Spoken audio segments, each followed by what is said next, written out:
Сәлеметсіңдер ме балалар? Бізде сауат ашу сабағы. Бүгінгі өтетін тақырыбымыз әңгіме оқимын сөз. Вау, қандай керемет дастархан! Ұлттық тағамдар да бар екен. Балалар, біз қандай ұлттық тағамдарды білетін едік? Жақсы, ірімшік, қымыз, шұбат, тары. Ал мына ыдыстағы не екен, балалар? Мен де білмеймін. Ендеше білу үшін біз оқулығымызға қарауымыз керек. Бұл ыдыстағы тағам ақлақ деп аталады екен. Ақлақ қой сүтінен жасалатын дәмді тағам. Сүтті қайнатып, ірітіп, ақ ірімшік етіп алады да, ыстық қалпында оған май салып араластырады. Ақлақты қарттар мен сәбилерге береді. Балалар, міне, ақлақтың не екенін білдік, қандай тағам екенін білдік. Енді сұрақ, осы мәтіннің ішінде қарамен жазылған ерекше сөздер бар ма? Ақ және ыстық сөздері. Тапсырма. Ақ және ыстық сөздеріне мағынасы қарама-қарсы сөз тауып көріңдер. Уақыт кетті. Жақсы, ақ сөзіне мағынасы қарама-қарсы сөз қандай сөз? Қара, тамаша. Ыстық сөзіне суық. Өте жақсы, жарайсыңдар балалар. Қой. Қой төрт түлік малдың ішіндегі қазақтың ең сүйіктісі десек те болады. Қойдың сүті қорғасын, қойды құртқан оңбасын дейтін қазақтың қой өсіруге ынта ықыласы мол-ақ.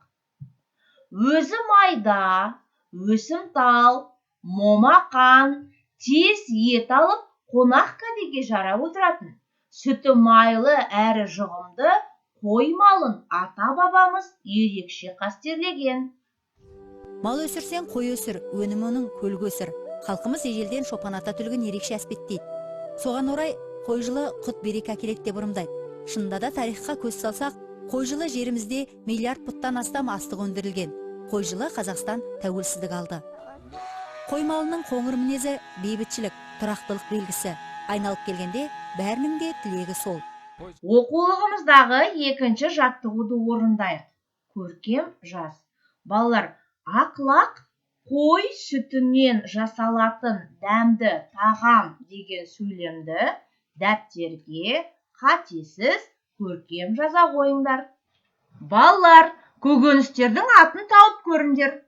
Мен барлығының атын білем. Мысалға, банан, қызылша. Ал сендер атай аласыңдар ма? Өте жақсы.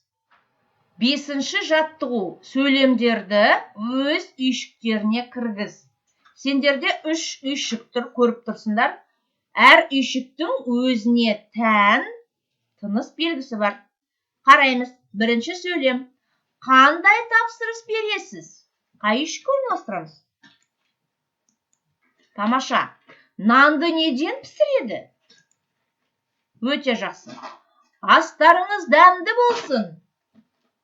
Жарайсыңдар. Мен бәліш жасай аламын. Керемет. Нұрлан сарағаш суы туралы мәтін құрастырды. Өте жақсы. Сенің жасаған салатың қандай дәмді? Өте жақсы. Осымен сабақ аяқталды балалар, сау болыңдар.